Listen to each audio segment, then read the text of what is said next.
Baik, Assalamualaikum warahmatullahi wabarakatuh. Salam, Om Swastiastu, Namo Buddhaya, Salam Kebajikan. Sebelumnya, perkenalkan nama saya Syifa Maura Adinda dengan NIM 40122111124 dengan mata kuliah Hukum Diplomatik.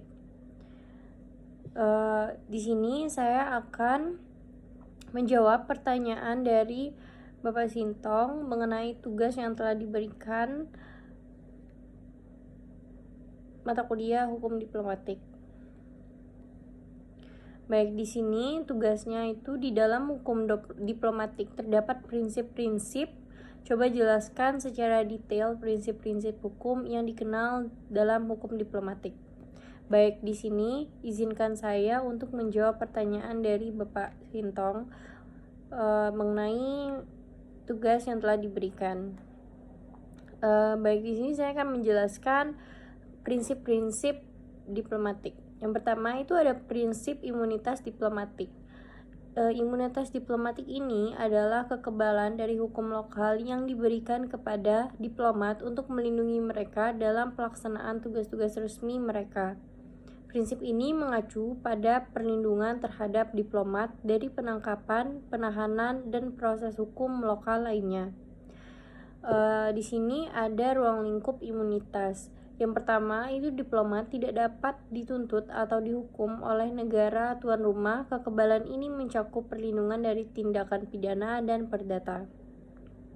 Kemudian, diplomat tidak dapat ditangkap atau ditahan oleh otoritas negara tuan rumah, kecuali dalam kasus pelanggaran berat seperti kejahatan berat.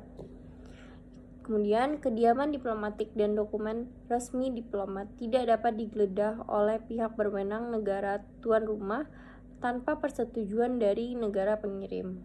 Kemudian, ada penegakan dan pembatasan.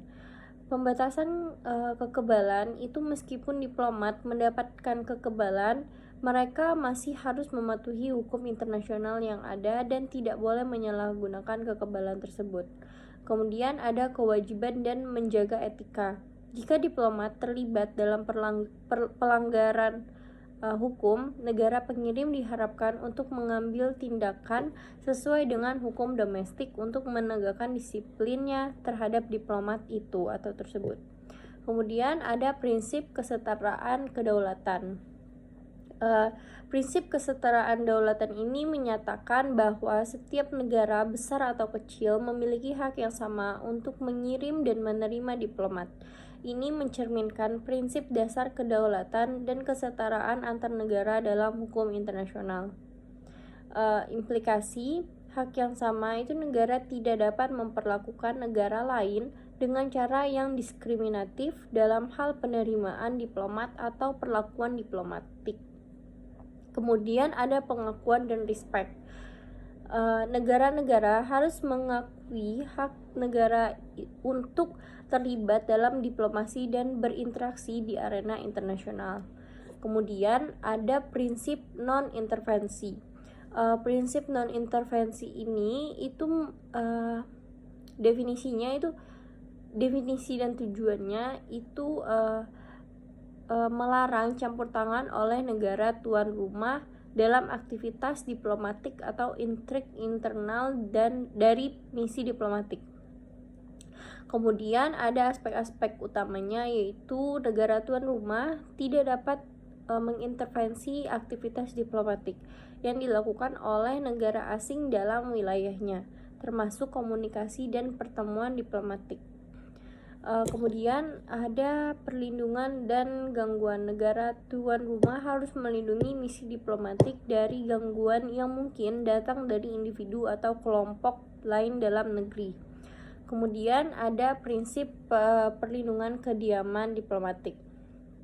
Prinsip ini menetapkan bahwa kediaman diplomatik atau tempat tinggal diplomat itu harus dilindungi dari gangguan dan perusakan oleh pihak-pihak luar.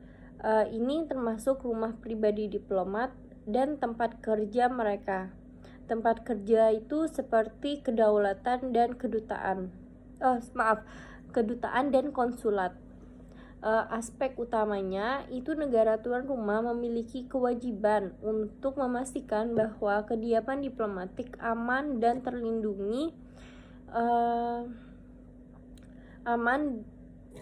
terlindungi dari ancaman dan gangguan. Kemudian keamanan juga harus disediakan untuk mencegah pencurian, vandalisme, dan tindakan kekerasan terhadap properti diplomatik. Kemudian ada prinsip kesopanan dan saling mengerti. Prinsip ini itu bertujuan untuk menekankan pentingnya menjaga sopan santun dan saling menghormati dalam interaksi diplomatik untuk memastikan hubungan yang harmonis dan konstruktif antar negara-negara. Aspek utamanya itu diplomat ini harus bertindak dengan penuh rasa hormat terhadap budaya dan hukum negara si tuan rumah ini. Kemudian kesadaran dan penghargaan terhadap perbedaan budaya penting untuk menghindari konflik-konflik dan misinterpretasi dalam hubungan internasional. Kemudian itu yang keenam itu ada prinsip tanggung jawab diplomatik. Di sini diplomat itu harus bertindak sesuai dengan kewajiban internasional dan standar etika dalam pelaksanaan tugas mereka, serta bertanggung jawab untuk apa yang telah mereka perbuat atau tanggung jawab atas tindakan mereka. Kemudian aspek-aspek utamanya itu diplomat itu harus mematuhi hukum internasional dan hukum domestik negara pengirim dan negara tuan rumah. Kemudian jika terjadi pelanggaran, negara pengirim biasanya harus menyelidiki dan mengambil tindakan yang tepat untuk menangani masalah tersebut. Kemudian prinsip penutupan dan penerimaan diplomat. Prinsip ini itu mengatur hak setiap negara untuk menerima atau menolak diplomat yang dikirim oleh negara lain. Negara tuan rumah itu memiliki wewenang untuk menentukan apakah seorang diplomat dapat bertugas di wilayahnya atau negaranya. Aspek utamanya itu negara tuan rumah itu dapat menolak seorang diplomat tanpa memberikan alasan, meskipun keputusan ini harus dilakukan dengan cara yang tidak diskriminatif atau sembrono ya. Kemudian negara pengirim ini harus menyampaikan pemberitahuan kepada negara tuan rumah tentang penunjukan diplomat, dan negara tuan rumah itu memiliki hak untuk menyetujui atau menolak penunjukan tersebut. Kemudian ada yang terakhir, prinsip ketidakberpihakan dan kewajiban internasional. Diplomat harus bertindak tanpa bias dan dengan integritas sesuai dengan kewajiban internasional mereka, serta tidak terlibat dalam aktivitas yang dapat merusak hubungan internasional atau norma internasional. Aspek utamanya itu diplomat itu diharapkan untuk tidak terlibat dalam politik lokal atau aktivitas yang merugikan hubungan internasional. Kemudian diplomat ini harus mematuhi prinsip-prinsip dan norma-norma internasional dalam melaksanakan tugas mereka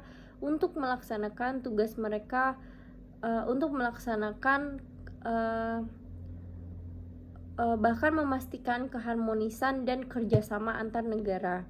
Jadi secara keseluruhan, prinsip-prinsip hukum diplomatik ini dirancang untuk menciptakan dan memelihara hubungan internasional yang stabil dan produktif dengan melindungi hak dan kewajiban baik negara pengirim maupun negara si tuan rumah. Prinsip-prinsip ini diatur dalam Konvensi Wina tentang hubungan diplomatik 1961 dan Konvensi Wina tentang hubungan konsuler 1963 yang merupakan pilar utama dari hukum diplomatik modern. Baik, sekian penjelasan dari saya. Saya akhiri. Maaf apabila ada salah-salah kata. Saya akhiri. Wabillahi taufiq wal hidayah. Wassalamualaikum warahmatullahi wabarakatuh. Shalom, Om Swastiastu, Namo Buddhaya, salam kebajikan. Terima kasih.